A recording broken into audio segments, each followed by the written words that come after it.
أعوذ بالله من الشيطان الرجيم بسم الله الرحمن الرحيم الحمد لله رب العالمين الصلاة والسلام على رسولنا محمد وعلى آله وأصحابه وأتباعه السلام عليكم ورحمة الله.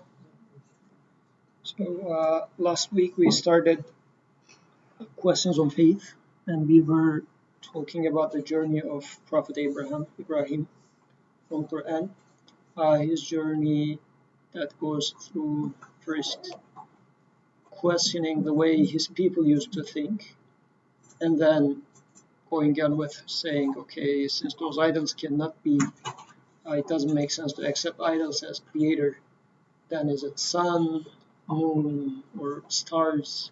And eventually concluding with creator of heavens and earth is my creator. It cannot be like those limited things which can be my creator. And when we were talking about this, we said the things that I rely on, it might be my CV, my parents, my bank account.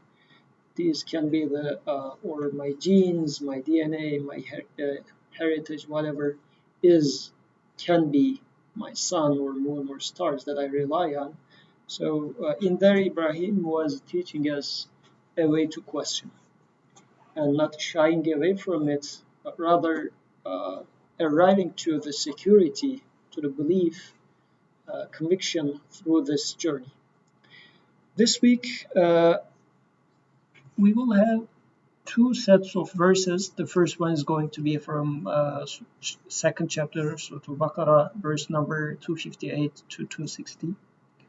And these verses are going to be about questions on life after death. And then the second part is going to be, again, about Prophet Ibrahim.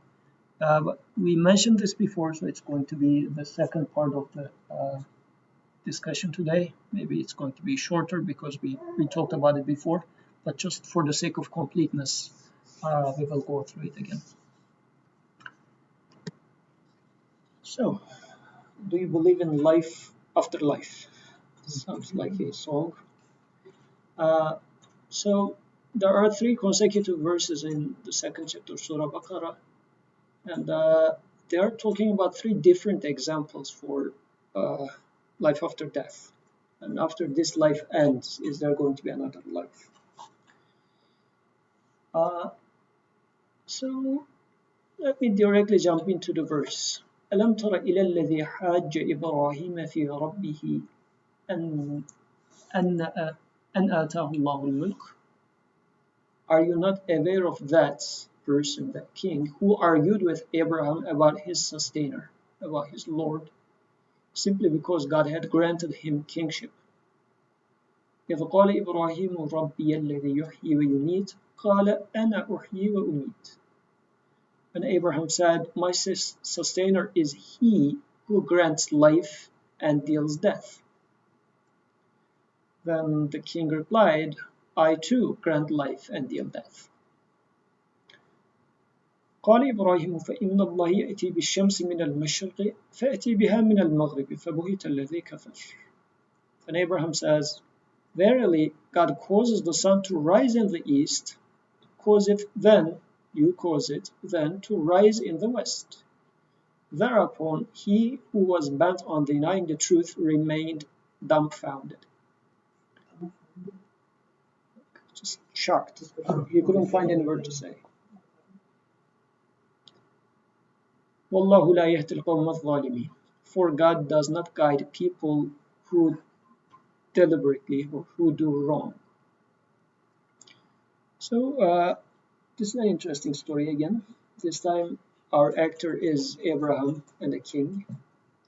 And in last week's discussion, again, there was this word Hajj. So his people argued against Ibrahim, saying that what are you doing? So again, in this case, the king is arguing against him. But the king is arguing against his Lord. And there's this also additional information in there. It says, and atahu Allahul mulk. So as if this is the justification of the king to argue against Ibrahim's Lord. What do you think about this part?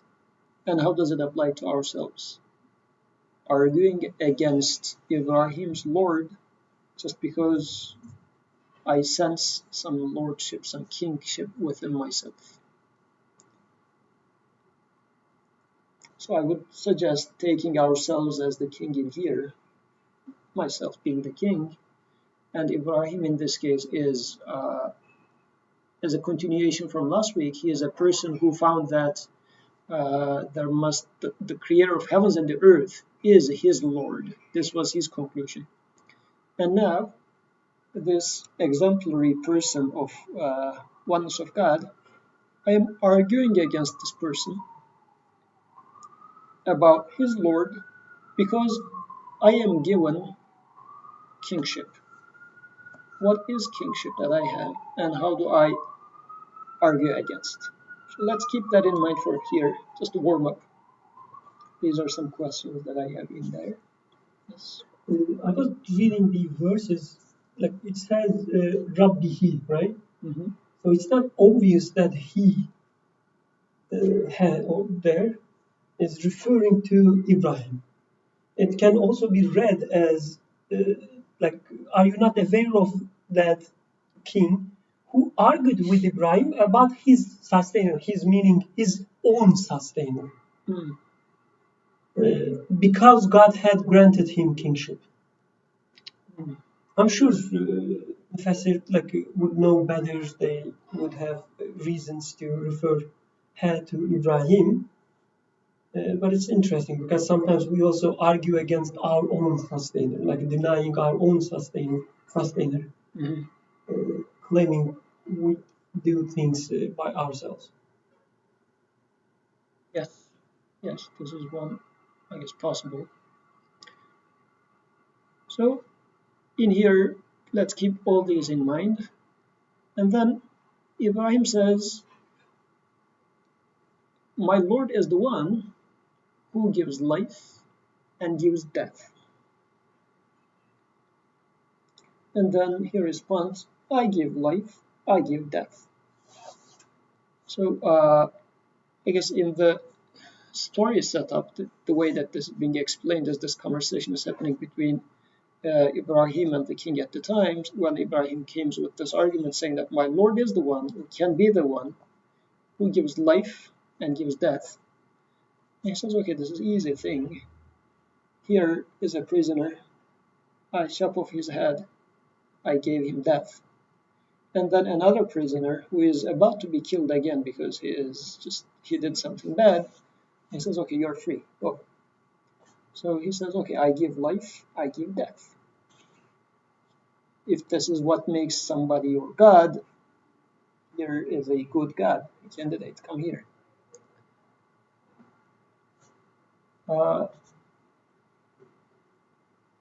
Then Ibrahim apparently sees that this guy doesn't understand the point. He says, my Lord is the one who brings sun from the east.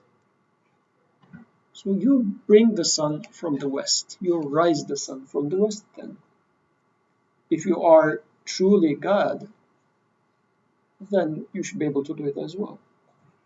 And then, so the guy, the one that insistently covers up something, kafar, or denies, knowingly denies something, couldn't find any verb to say.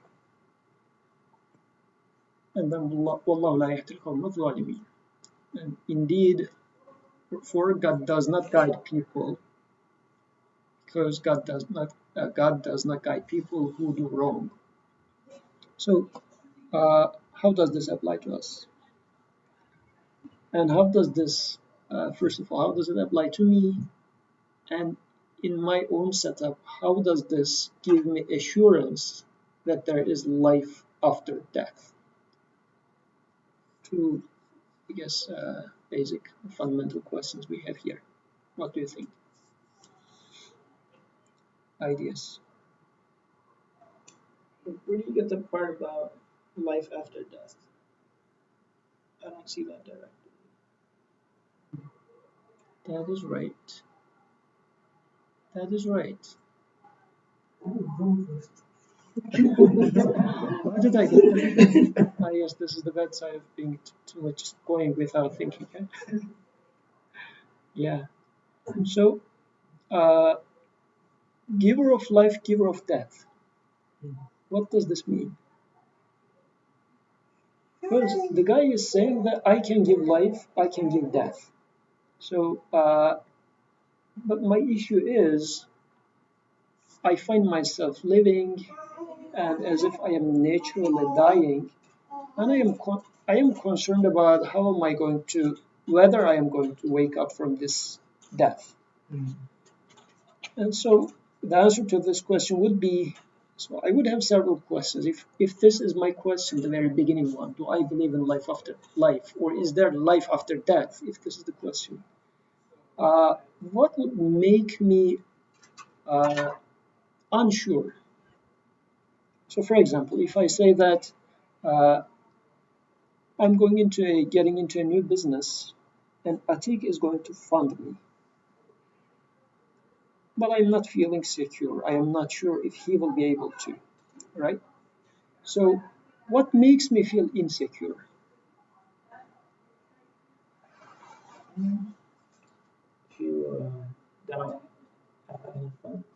Yeah, I don't know if you have enough funds. This is what makes me get into doubts because if I haven't seen a single penny coming from you to me, or maybe I have seen a few gifts here and there, but I mean, gifting small things doesn't mean that he can fund me for a new business.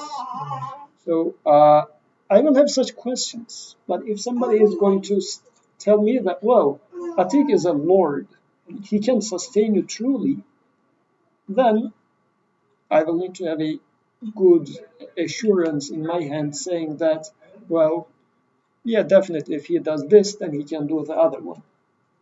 But what is this initial uh, idea or initial security deposit in my hand which says that, yes, indeed, he can do?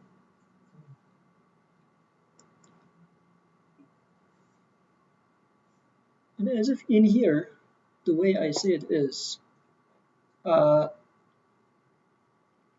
the king is given kingship, but apparently he doesn't take it as it is given to him. Why? Because when it comes to giving life or death, he thinks like he can give life, he can give death. It's not that uh, something is given to him and he carries it over to somebody else. He says, I can give life, I can give death. So this false image is right there. I mean, uh, this part is missing, I guess, in the perception of the king. He is not uh, the notion of I am given this quality is not there.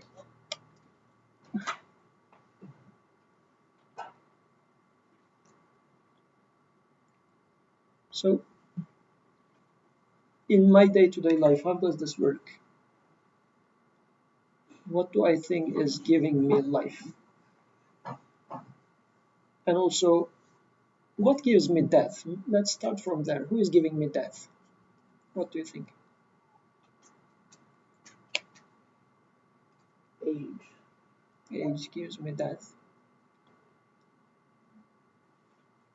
Accidents. Coronavirus.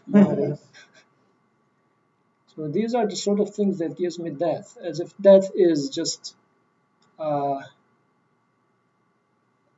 it seems like it's a random act, or is it just a destruction? It's not really something to be given, as if.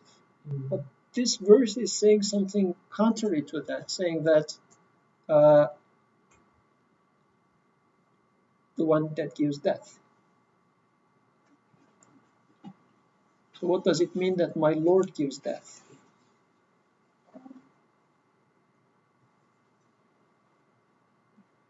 I guess even if you are more than raised from a Muslim family, you would say, yeah, God gives life. death? What does it mean that God is giving death? Death is prepared for you.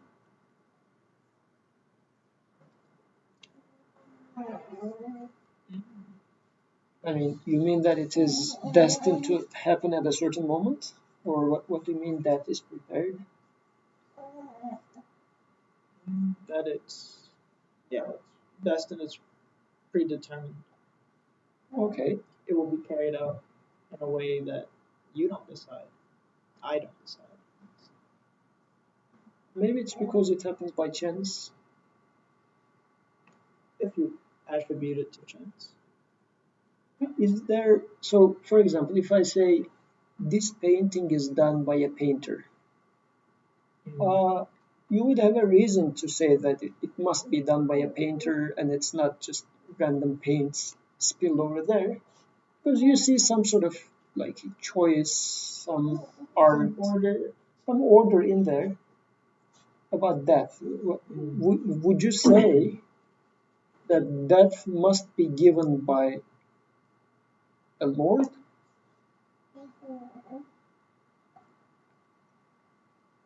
Or is it simply something that was already inevitable? I mean, I was born and inevitably I die, as if the one that gives me life is not able to sustain me, let alone he's going to give me life again. Because death is not happening haphazardly, actually. Since you were born, gradually, every day, we are getting one step closer to death. My body keeps dying, like the cells keep dying. There's this renewal, constant renewal in my body. But what is special about death? That in here, Ibrahim says, "My Creator is the one that gives death." So death is not something out of control. Because if it is something out of control, it's something that's unmanageable, then it's understandable to be worried about life after death. He couldn't manage this life, obviously going to give another life. As if it's just some inevitable thing that's right there. He couldn't preserve life in the first place. It looks like the way Ibrahim looks at life and death is, this is deliberately given life, and death is deliberately given. Life was within an order, death is within an order. Why is it so? How do you think? I mean, I think in in our usual day-to-day interactions, just a few days ago, I was talking with a friend and she was panicking and saying that she had Googled all her symptoms and she clearly had the coronavirus, that she was going to Oh die, my god. and she wasn't sure. And her roommate had the same symptoms, and she's really worried about it. And then there's other cases in which a friend of a friend has cancer and all these afflictions that come about. And usually the response is that like we have to make dua for them or we have to pray for them, because the help or the aid that they receive or hopefully will receive from their creator is somehow separate from what they are receiving now, which is more haphazardly or accidentally or unexpectedly. It's the cancer that might kill, it's the virus that might kill, and then God that somehow is to help alleviate the situation. Interfere. What's that? Interfere with. Interfere, right? Like this independently bad thing has happened, and now let's ask as an intercessor God to fix it. And I think I told my friends to just stop Googling symptoms because Google tells us we're going to die at every moment. I guess that's the truth, but I guess in an alternative case, when that connection is made of yes, this must also be from God, then the other sort of end reaction is why is this happening, right? Why is God giving this experience right now to me or to my loved one? And I guess just going back to the little example that you had about funding or whatever. I guess in order to feel secure, right? That this person is going to fund whatever endeavor that I have. I want to see a track record. I want, I want to see prior experience of this successful funding and this successful funding. And even then, I might not feel completely secure because, even if the ratio is 99% or 100%, there's always a possibility or likelihood. I want a full guarantee. But regardless of that, I want to have experienced whatever quality is being mentioned or invoked now. I want to have witnessed it so that I can say, okay, then this must also happen again. So I'm jumping around a little bit, but just kind of spewing out whatever's on my mind, I guess.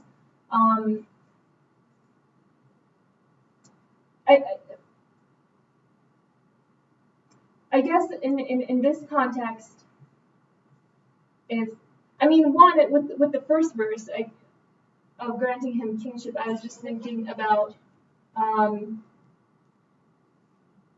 the ways that I might enter a dialogue with my creator and say, well, I'm this, or I'm doing this, but you are not giving me this. Or there's always this sort of give and take of this much is mine, and now I want this, give that, or don't take this, which is mine, away from me. It's not very concrete examples, but I guess in the my cistern is he who grants life and death. There's the notion that. So is it like I can drink healthy food, drink juice, healthy vitamin C, and become healthy, rejuvenate life. Right. And if I don't like, I just hang myself and give myself death. Sure, yeah. I mean, there's also that notion, right?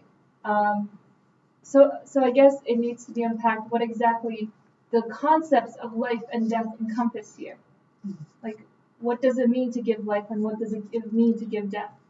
Does me eating healthy foods, or does me committing suicide, does that equate to dealing myself death, and does that equate to granting myself life? Because if we unpack what it means to grant life and what it means to deal death, then we have a finer definition. Yeah.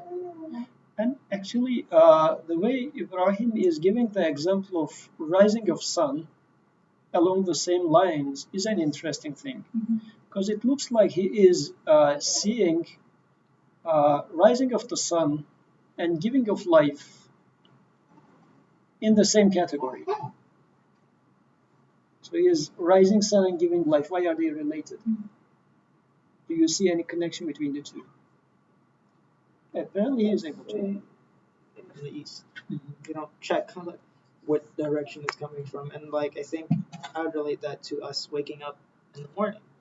Who knows what happens to our soul, our consciousness when we sleep? It's almost like a minor death, and then we wake up, right? I'll say I woke up, not God gave me my life back. Something like that. I'll attribute it to myself, something my body does automatically. Yes. So it looks like he's saying every day you are experiencing this giving of life as for yourself. For the whole existence, life is being given every day. But it's being given a certain way. So if you are truly capable of giving life, then do this in the reverse way. Because my false image was, I am able to give myself life. How do I do it? By drinking, what was the Batman was drinking? Like this juice with spinach? Batman. What? This was not Batman. Was it that? No. Oh, you mean Bane? Bane, yeah. Okay, in the comics. No, you mixing with the Joker, and I remember this. But there's a green liquid in one of the Batman comics. Okay. It's a bad guy. That's It's juicing himself.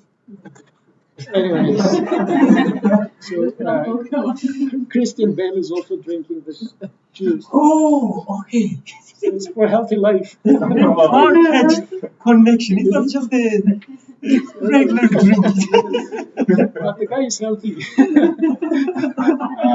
Sorry about that. So anyways, so, so this like I am giving myself life or becoming healthy. How? There's a way to do it. So I have to drink certain things, eat certain things, or if I would like to get a body like this, I need to go to like gym and do certain things. So there's like a way to do it to become healthy and to take death. Still, I need to follow a certain way, just like either blocking my, I don't know, blood flow or something. So as if in here he is saying that you are making use of the things that is already laid before you, as if you are saying that I want to die or I want health, and what do I do for that? Here is the procedure for you. Somebody else says that if you do this and this and this, I'm going to give it to you. If it is life, follow this procedure, I will give you life. If you want death, do this, this, this. So Ibrahim is challenging in here, saying that if you are the one that is the source of life or death, then don't follow this procedure, yet bring life to yourself. And he's giving since the guy is not aware of this, giving a larger picture, saying that life is being given to your personal life. Life is also being given to whole existence, whole world with the sunrise. Okay, if you are Lord, just bring the sun not from there, but from the other side. If you think like you are becoming healthy because of yourself, then sit at home or don't do the things that you are supposed to do by just sitting and just imagining a healthy self become healthy, for example. This sort of a challenge is out there, I guess. I guess, I can say that I'm subject to the order regardless of how I utilize it. If I want to kill myself, I still have to take the knife and cut my wrist. It's not possible for me to kill myself without somehow following the way in which things come about. Yes. So I guess the invocation of the sun rising, the challenge to have the sun rise in the west is to say, can you do anything but follow the order, or can you make it so that the order in which you observe things and act within it is not possible or does not function as such? Yeah. So even when you are arguing against the Lord, you are obeying the laws of the Lord, which you are denying. Sure. This is what Ibrahim in here is saying. But since the following verses also, these three verses, one after the other, about life after life, so how does this give us some sort of an assurance about the matter, life after death? The security that I am looking for in terms of getting funded. How does this give us the security, or does it? In my daily experience.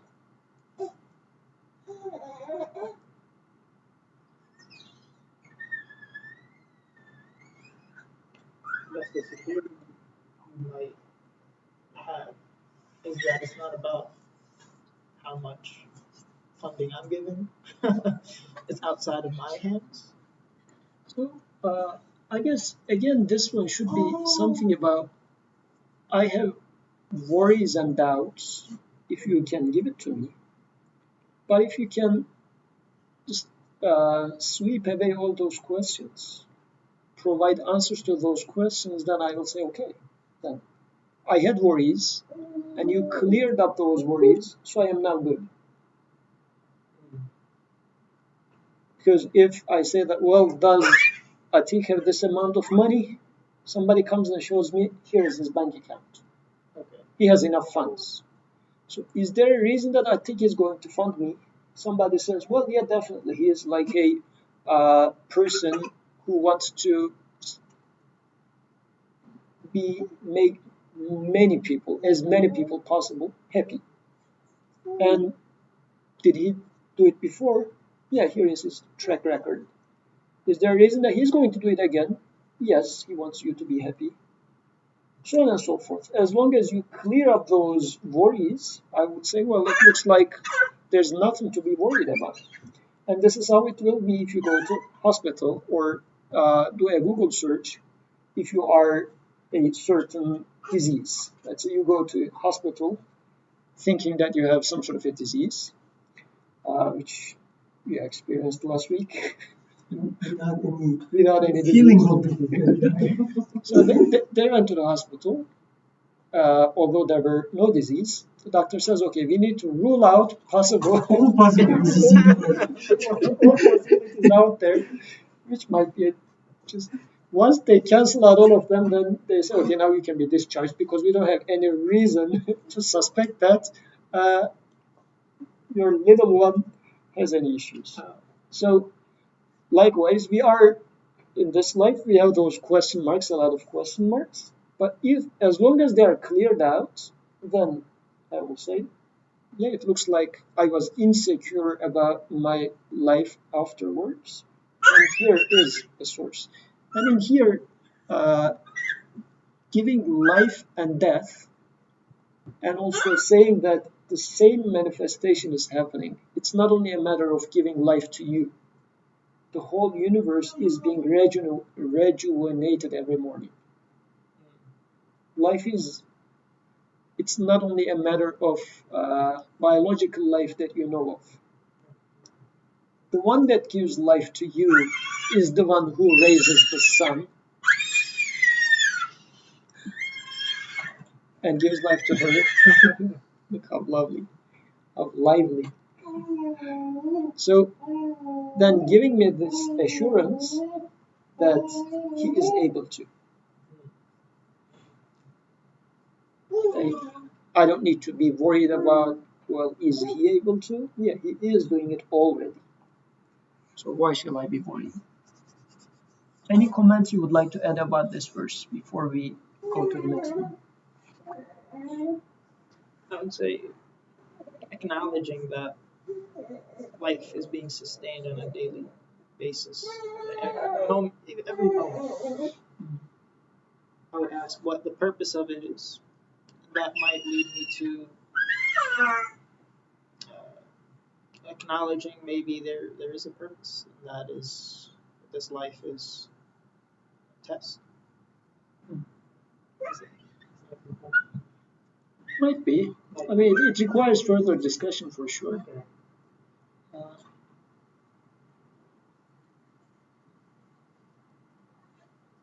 But yeah, as you said, constantly, everyday life is being given to me is a big thing to notice. It's not that it's given once to me, but every day, because day and night being another manifestation of life, every day I am being given life, and at night it is being taken away from me as if in the morning, I don't know how, but still I am receiving my consciousness back. So it's something that I day-to-day experience in a smaller scale, this giving of life. So it's not something totally new for me.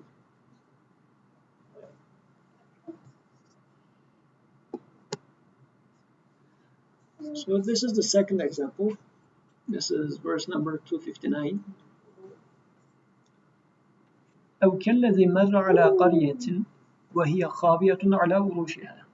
Or are you, O man, of the same mind as he who passed by a town deserted by its people, with its roofs caved in? So a person passing by a town, and the town is deserted, and the houses are ruined, and this person says, قال أن يحيي هذه الله بعد موتها. How could God bring all this back to life after its death? So you see a deserted and ruined place, and you feel like, how is this going to be resurrected?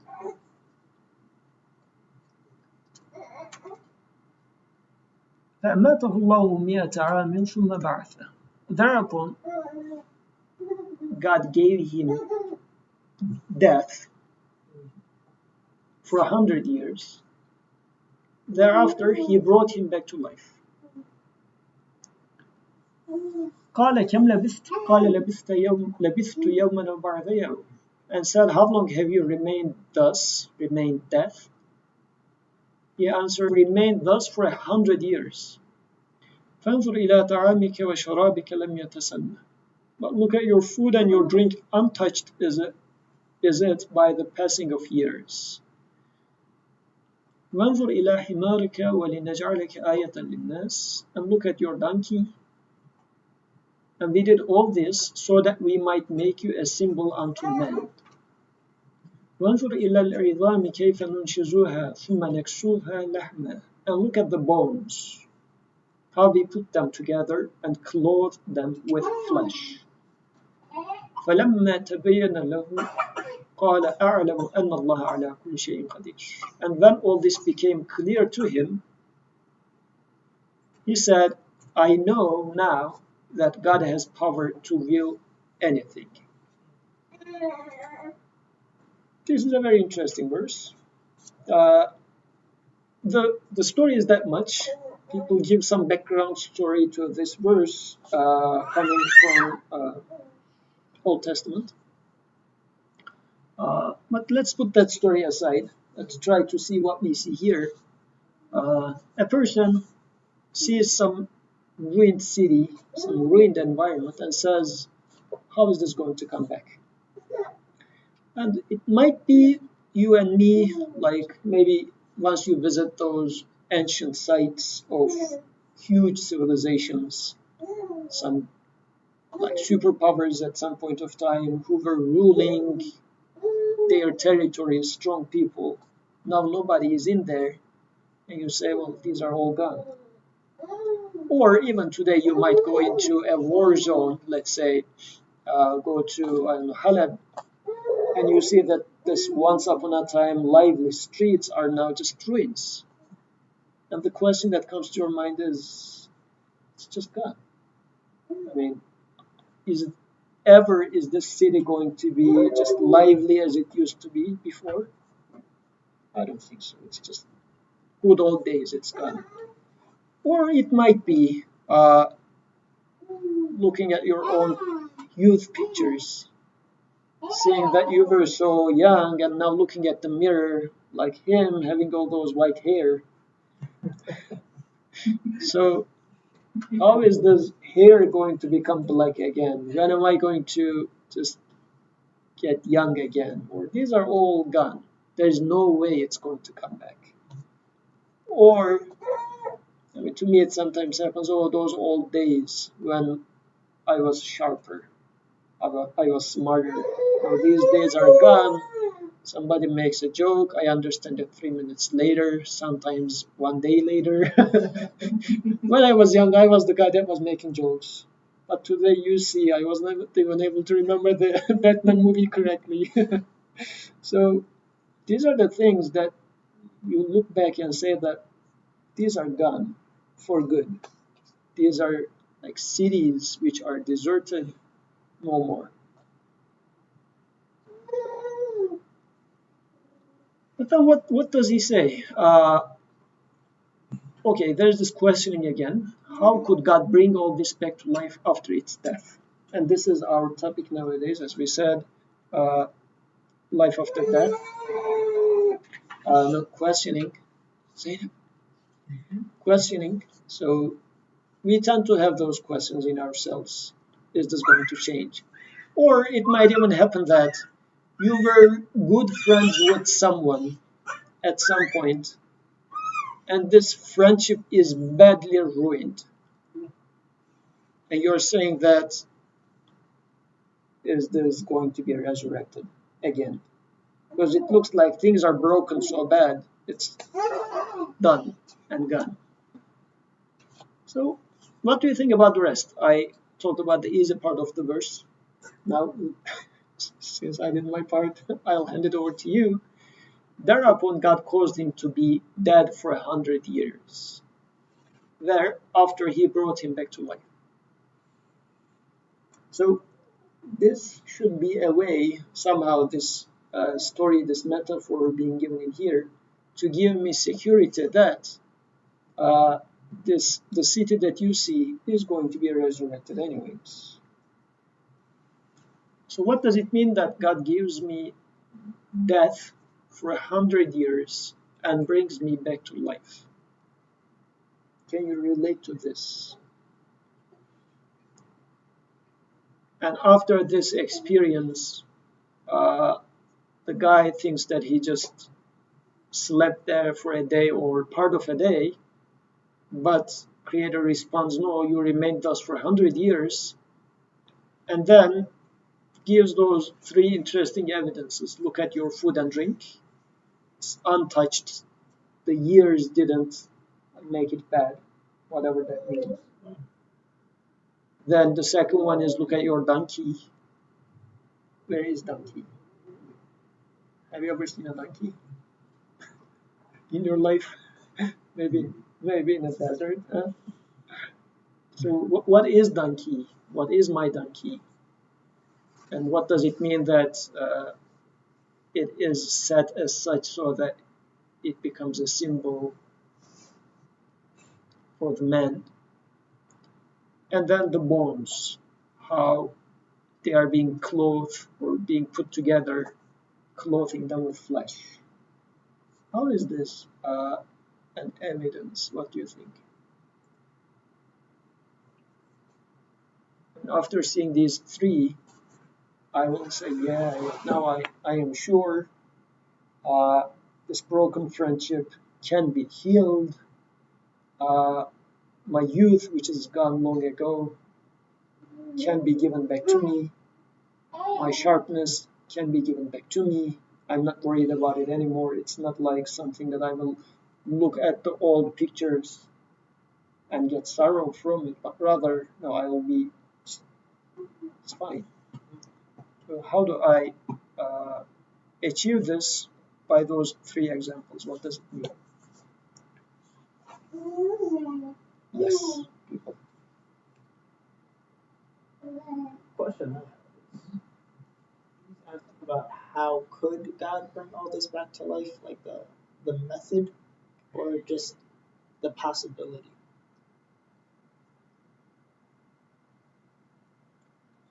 And I guess it looks more, how could?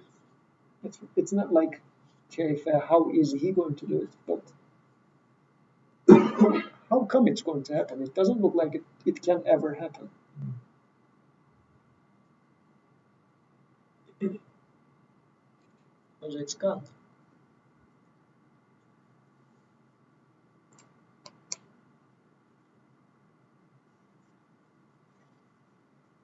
I don't have anything interesting to say, but I guess the first impulse is that I've never seen a person die for 100 years and then come back to life, unless some sort of crypto freezing thing works out, I guess. What freezing?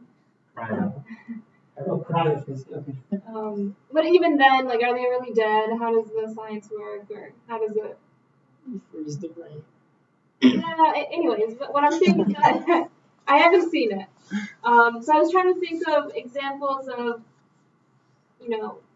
the passage of time that does not always seem to be fully experienced by me. And I guess the clearest, most obvious example is just sleep, as was mentioned before, right? I sleep, I see like crazy dreams, and I wake up and it's, time has passed.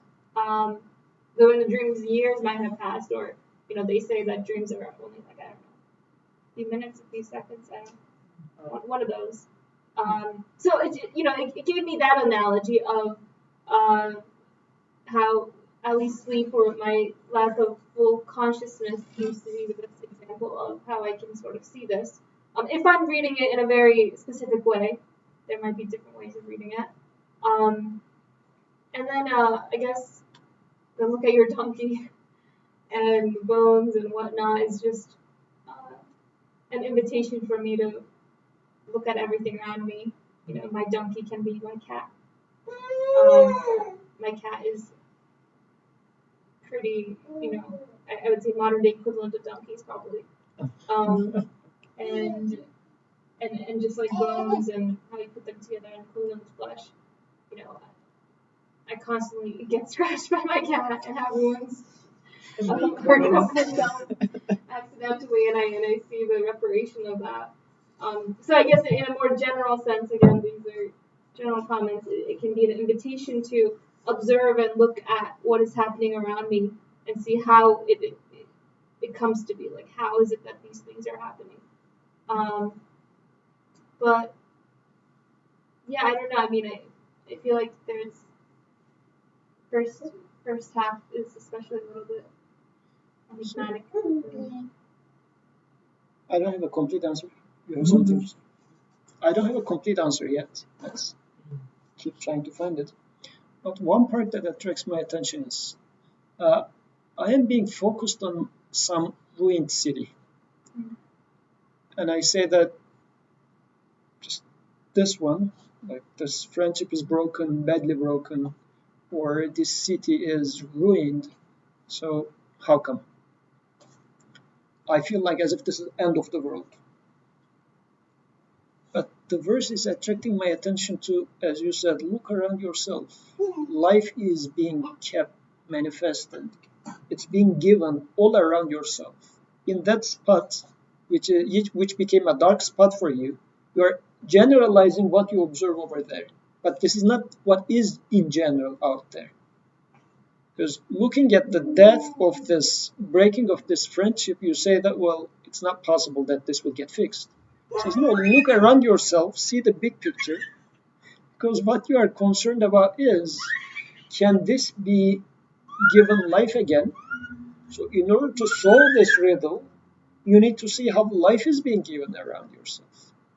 Look at how bones are being clothed with meat, or how you are being sustained with food and everything over all your life.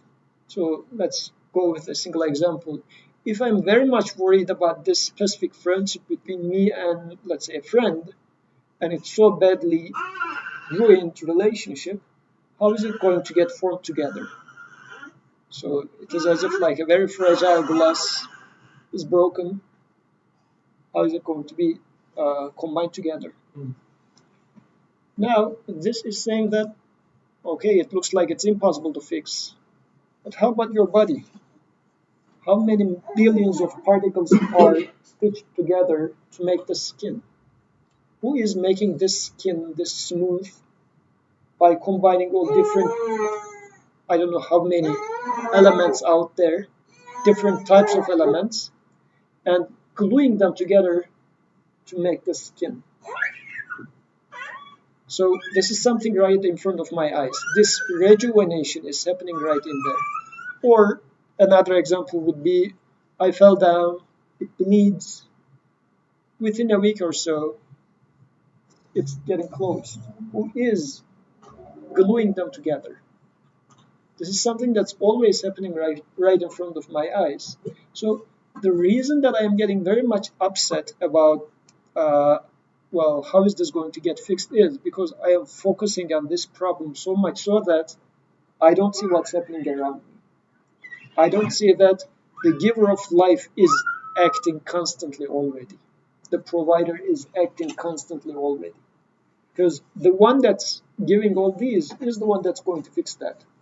But rather than seeing it, I just look at how bad the problem is and say, well, this can never be fixed.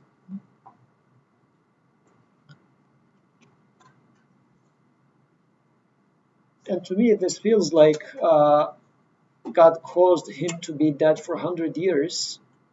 It's as if sometimes I'm getting stuck in that problem.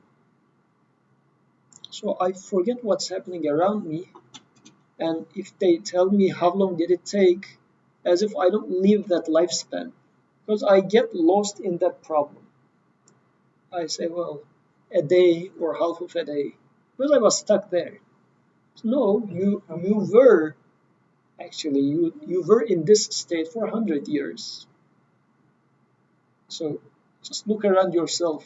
What is changing? What kept changing? And you have been given all these so far. So this sort of mentality is what keeps me very much worried. Not seeing the larger manifestation of life that is being happening out there. It is being given constantly.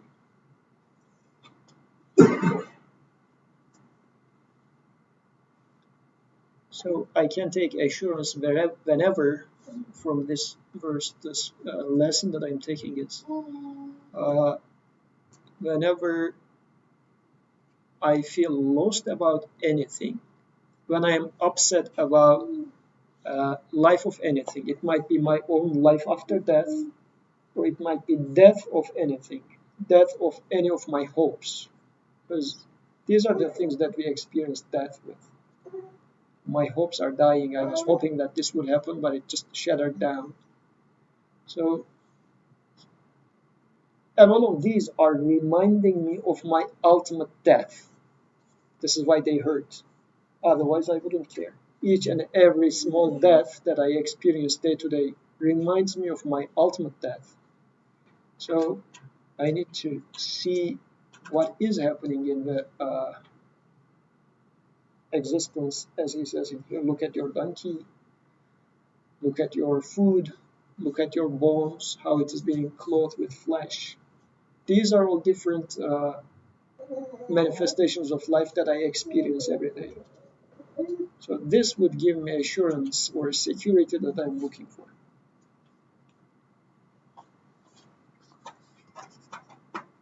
Comments? Questions?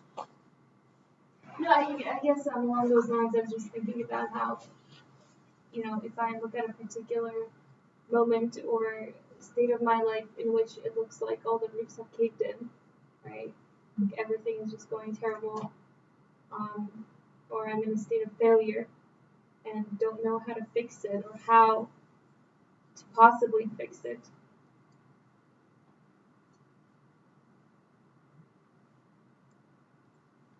I mean, I guess first and foremost, I have to question how it was being kept up and sturdy before in the first place. But I don't know, I'm just trying to apply it onto those particular, as you said, the death of a hope or particular states of being or situations that I find in my life. One interpretation for this that I read from scholar Imam Nursi, he's giving an example from his life how this verse helped him. After the First World War, the Ottoman Empire is just crashed. He went back to his city in the eastern of the country, which was just all the parts of the city was burned by some other people. So he is very much upset. His students are dead. His own school that he established is dead. So, and he goes top of the mountain and looks at the city, and he sees that wherever the Muslims at that time was living was burned, but the other nation was just there. So he's like in a very upset state, and he says that it's all gone. And this was the last, if you like, and he's also worried about this was the people that were apparently protecting Qur'an. This was the Khilafah, like the religious authority in terms of being Muslim. This was the country, and it's just ruined. It's gone. So he's in a very, very upset state. He says, who is going to resurrect this deserted city? And this deserted city is, visually he's seeing a deserted city, but at the same time it's a deserted country. It's a deserted, if you like, protectors of Quran, apparently protectors of Quran are just gone. So what's going to happen then? Then he says, I heard the chirping of birds and the trees. They were just the whooshing of the leaves with the wind. Just they told me that, look at us. Why are you looking at this wreckage and getting upset? Look, our Creator keeps creating. The city that you're looking at, which is like ruined, was just a small part of creation which was written with the hand of man, and it's ruined. But look at the rest of the universe. You're just focusing on this tiny bit of the creation, which is a city. Look at the big picture. The whole existence keep manifesting the names of your Creator as it used to be. Your Creator keeps creating. keeps giving life. What are you worried about? Was it that the human were the protectors or givers of life or protectors of Quran truly? Is this what you really think? They were not the giver of life or protector of the message in the first place, anyways. The one that protects is still giving life, still creating. So you are actually torturing yourself wrongfully because you don't get the point. So change your perspective. Look at how bones are being clothed with meat, or look at the trees, how they are being in the springtime with those beautiful flowers, as if like a bride, they are being put all those beautiful clothes. So this keeps happening right there. And this he says saved me from this upset state. I saw my mistake. And in my day-to-day life, I fall into the same trap again and again. And it extrapolates to my own life. Am I going to survive? Or am I going to have a second chance? Or after I die, it's going to be all over? Does it make sense? People are sleepy today.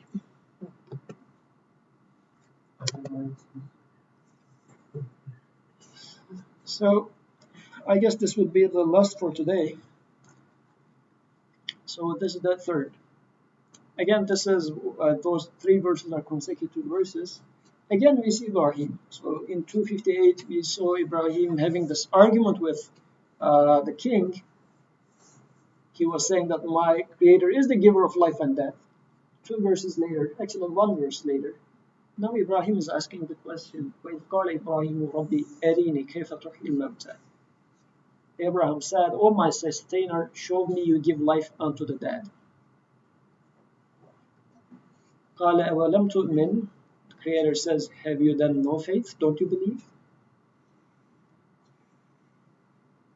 قَالَ بَلَى وَلَكِنْ لِيَطْمَئِنَّ قَلْبِي. Abraham answers, yes, but let me see it so that my heart may be set fully at rest. I guess if the king heard this conversation, he would say, wait a second, 5 minutes ago you were telling me that God gives life and gives death. Now you are not sure, you are asking it to the Creator. What's going on in here? So this is an interesting case, because we tend to have such questions at times. Does it mean that I don't believe? Am I going to burn in hell? What's going on? I guess this is one major reason that people are worried about asking questions, actually. Over the weekend, we were having a conversation with a friend. She was saying that when somebody mentions such questions, I would say, don't mess up with my belief, just go to your job. As if, don't want to get close with the fact that there's question. Not to say that there is no question, but just don't even mention it. Don't even remind me of it. Because we feel like once there is some sort of a question, our foundations are being shaken. But it looks like this is a prophet having a conversation with his creator. After, like 1 verse before, he was giving a lesson to the king, and now still this person is talking to the creator and saying that, show me how you resurrect the dead. And very beautifully the creator says, don't you believe? He says, no, I do believe, but I want to increase certainty so that my heart is going to be at full rest. Maybe it's more detail, but so when he says, like the translation says, have you then no faith? But like when we look at the verse, trying to find lam, lam tu'min, right? So it's more like, didn't you believe, or haven't you believed? Right, like a past tense. That's, to me at least, important, because most of the time in Quran, when Creator tells us something or tells people something new about their belief, like as taking belief as a process journey. So we assume we attain something, and he says, but there's another step you should go through. But there's another step you should go through. In such cases, we see that is amana, right? Like a past tense is most of the time used, like allazina amen. The one who believed, don't do this or do this.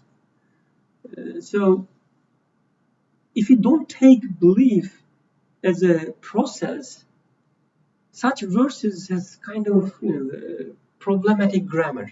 Because if you are already believing, why you are receiving a warning, or why you are receiving something new that you have to do, you have to attain. So this kind of uses reminds me that when you say I believe, or when you say I believe, it's just a point in a it's just a one time point that you attained your belief.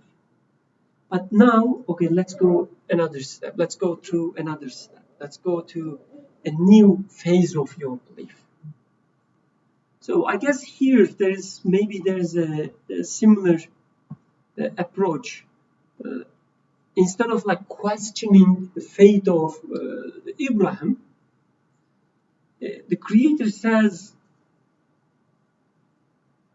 almost rhetorically, right?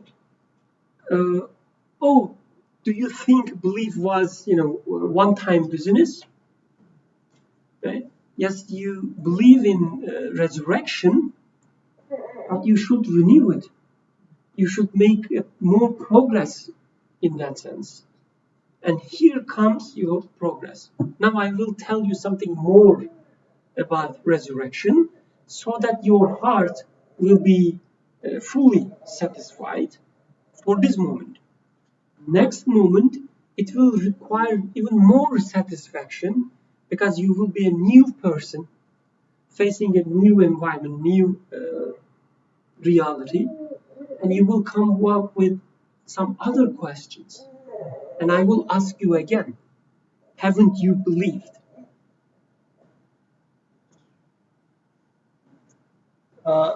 In here, the question being how question, how are you going to resurrect, is again, I guess, looking for one of the questions that Atik was dismissing. I mean, in our funding example, I was saying that, can he fund me? Then you showed me his bank account.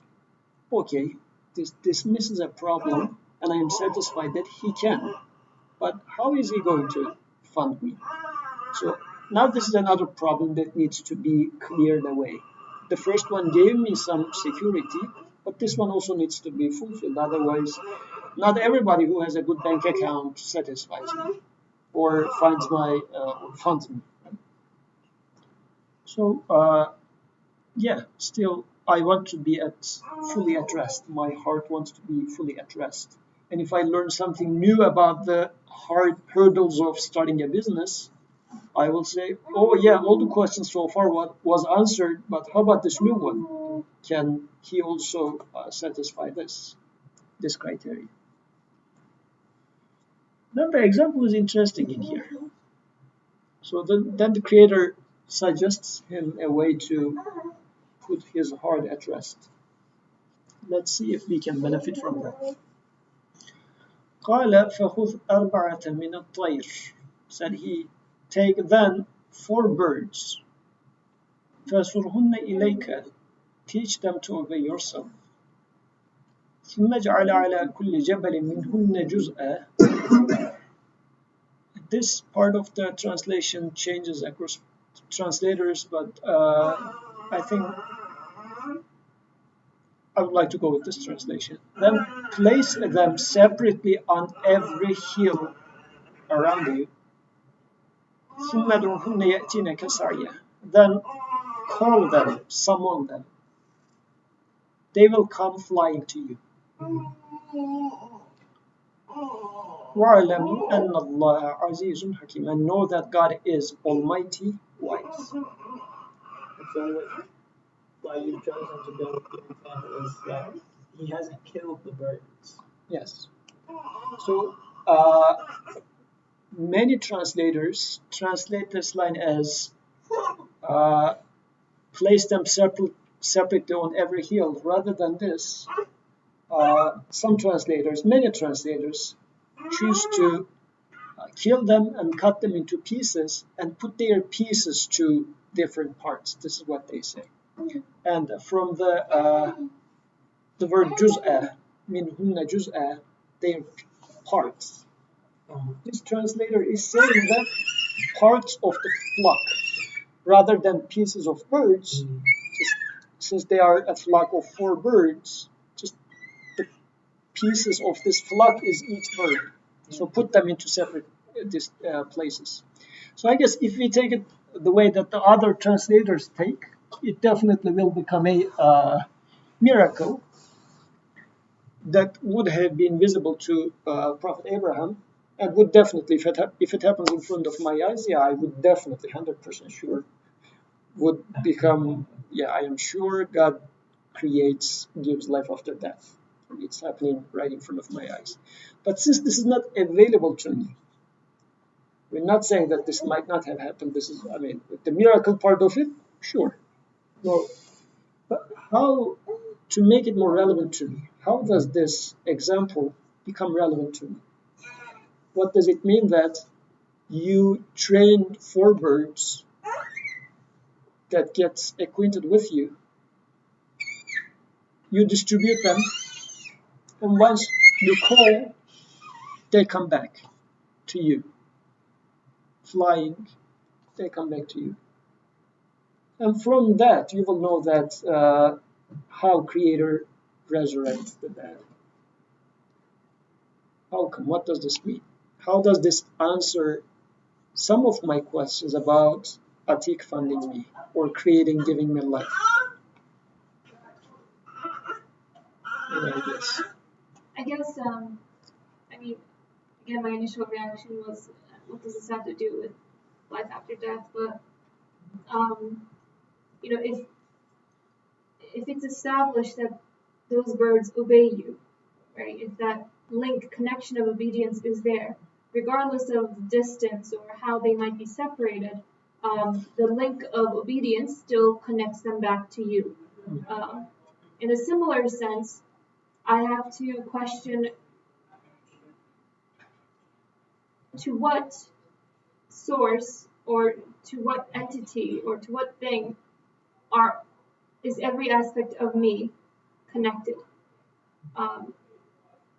Are my atoms, cells, my arms, legs, regardless, micro, macro levels, how are they acting? Are they obeying themselves? Are they obeying other organs? Whatever their link of obedience is connected to, and if it's connected to one that is, if that link of obedience is there, regardless of how they may be separated, that won't be a matter of, it won't be an obstacle, I suppose. So what does this experiment show, Ibrahim? So, training of birds, as you were saying, after the training, once you command them, they come back to you. So as if your relationship with the birds initially were distant, so if you called the birds, they wouldn't come. So this training part is saying that if your relationship with the birds was so much so that they come back to you when you call them, and this is something that you can experience. If something is that much obedient to you, meaning it's under your command, once you call them, they come back to you. How does this solve our problem? It establishes that, or if you understand that God has control over everything, that if He calls on something, it'll come to Him. Then it's obvious. If He calls for the soul to come to Him, it'll go. If He calls for it to return, it'll go back. So this is how this existence is taking place, right?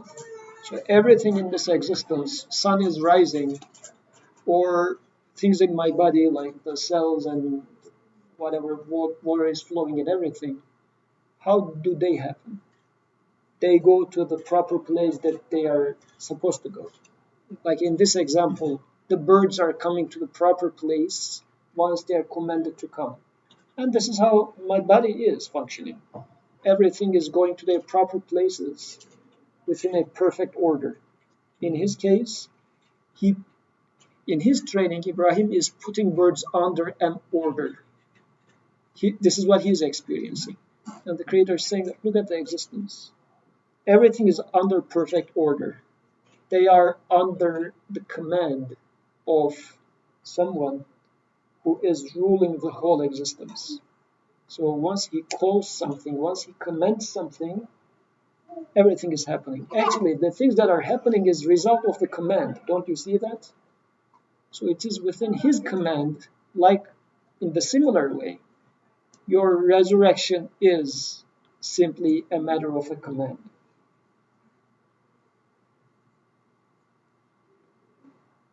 It's not something that's beyond his power. Because the question was, how would you do that? It says everything is under a command.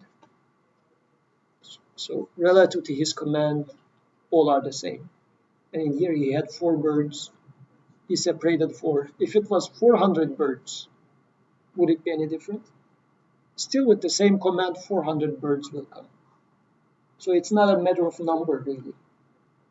So, because you would say, well, he can resurrect 1 person, 10 person, but all my ancestry are dead, 100,000 people. Can he resurrect them too?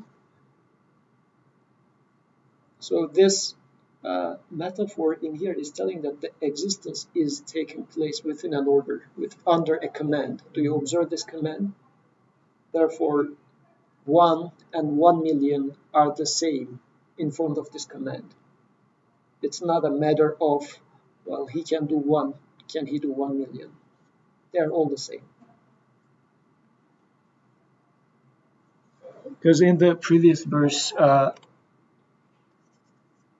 this part was important. We didn't discuss this with the observation that this person made. With this observation, he arrived to the conclusion that indeed the Creator has power over anything and everything.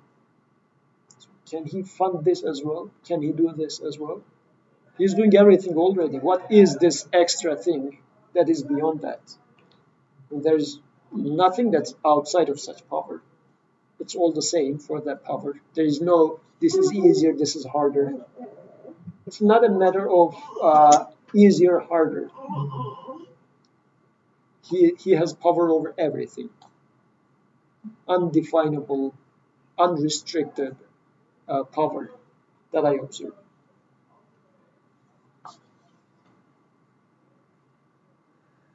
So I promised to finish this term within an hour. I guess we are already 10 minutes over. That was a nice another type of questioning which was going to be more fun, but maybe we shall at a later time.